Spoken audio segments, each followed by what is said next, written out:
I see this country as being even more done than it was prior to the election. I've gotten that vibe from you. I can't completely dismiss it. Monday to Wednesday, I changed my mind like 180 degrees. I don't know about you, but that's the way I am. I seriously think it's that chaotic. I actually don't think anybody has a beat on it. Where me and you aren't clocking is prior to the election, all that BS, like all that fabricated, media-created hype. What I realized during the Donald Trump win was a lot of that, dude, was like paper dragon. It was all just like fabricated and not true. They're trying the same thing again. They're turning up the problem is that they're doing it now. They're doing it now and they're turning the volume up. And I feel like the problem is you and I are willing to acquiesce. We're willing to say, you know what, in the interest of peace. Yes, that's exactly right. Okay. That's exactly right. They just want to burn up. Trump is both the worst and the best thing to happen. Way more conservative than what I thought he was. Like he is not only was he about all that stuff he said, but like I think he might be even more of a patriot than I thought he was. Me too. On the bad side, I think he's more of a patriot than I thought he was, and he is completely resistant being subtle, thoughtful, and that's ready to that will start the bond. But you know what, I teeter here. See, now, like, that's a very convincing case, and I can't say that I haven't thought that like 100 times in the course of the day. However, like remember when we were having these conversations and we were like, you got to really kind of slow dance these guys, and you got to. Trump took the opposite position. He said, now, guys, you and I, we can't do this because of our faith, but he said, all you fools, you're wrong. And the only way to deal with this is to just get in there and box. If you were doing that as a leftist, you would totally get away with it.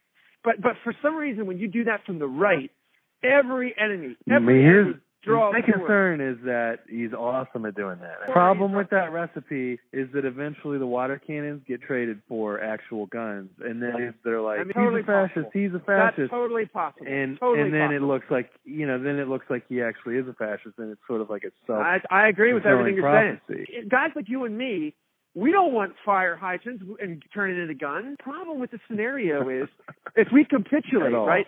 If we capitulate, I'm telling you, those ideas will drive us into the ground. Those economic ideas, those social ideas, they will gut us like a pig. But at the same time, we're on this raft. We're on this raft together, and those fools seriously might burn the thing down. And then we're in shark-infested waters, all of us. And guys like you and I know that. So why do we have to be the adults in the room every time? Like these people, it's almost a lost the concept of civil war.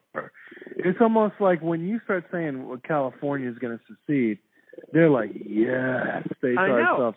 I know. And I'm like, I mean, okay, I suppose we could do that. That's just so much turmoil. And then what happens is that whole leftist socialist thing grenades, and then it's right next door to us, and then you have like a Europe situation. The recipe for it is like, hey, can't we all just chill? That doesn't work. They're not going. They don't want to chill.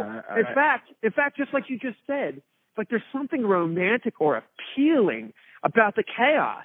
And I can't get on down with that on any level. Like I talk to these guys, and the way they speak of the country is insane to me. Like they genuinely hate it, and I'm like, where are you living? This place is awesome. I'm like, what are you talking about? And they're like, white privilege. I'm like, fine, but it's still awesome. I mean, come on, the black dude can go into the Apple store just like me. I mean, it's still a level of awesomeness to it, and they hate everything about the world that I love.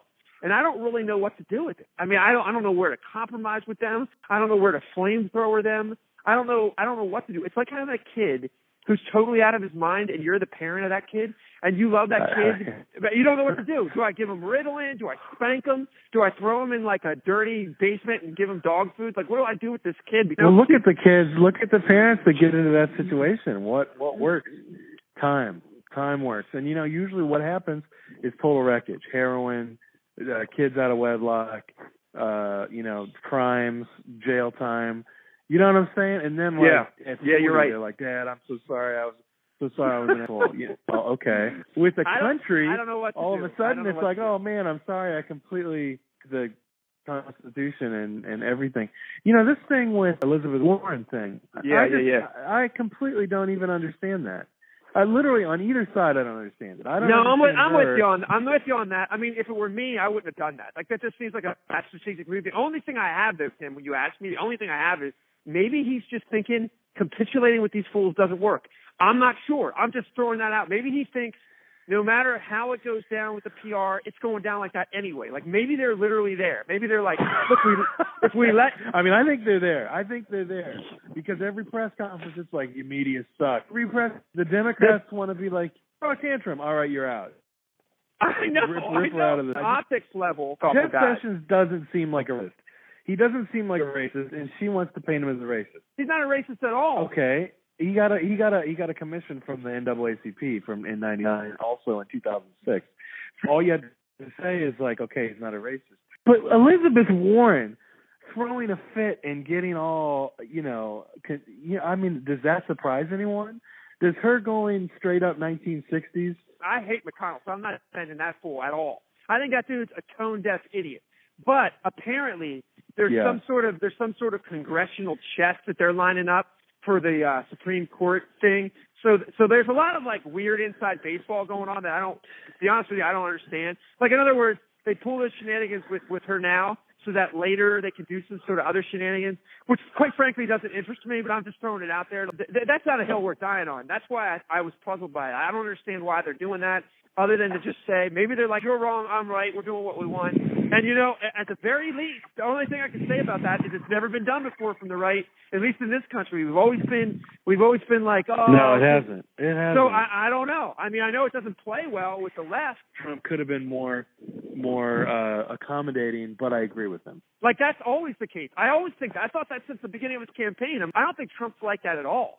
I think he's never been like that. I think his, business acumen has always been, just railroad everything. I just think that's just the way that dude which I kind of like. I like it on a lot of levels, but I just don't know. You know what I'm saying? I know We'll exactly see. what you're saying.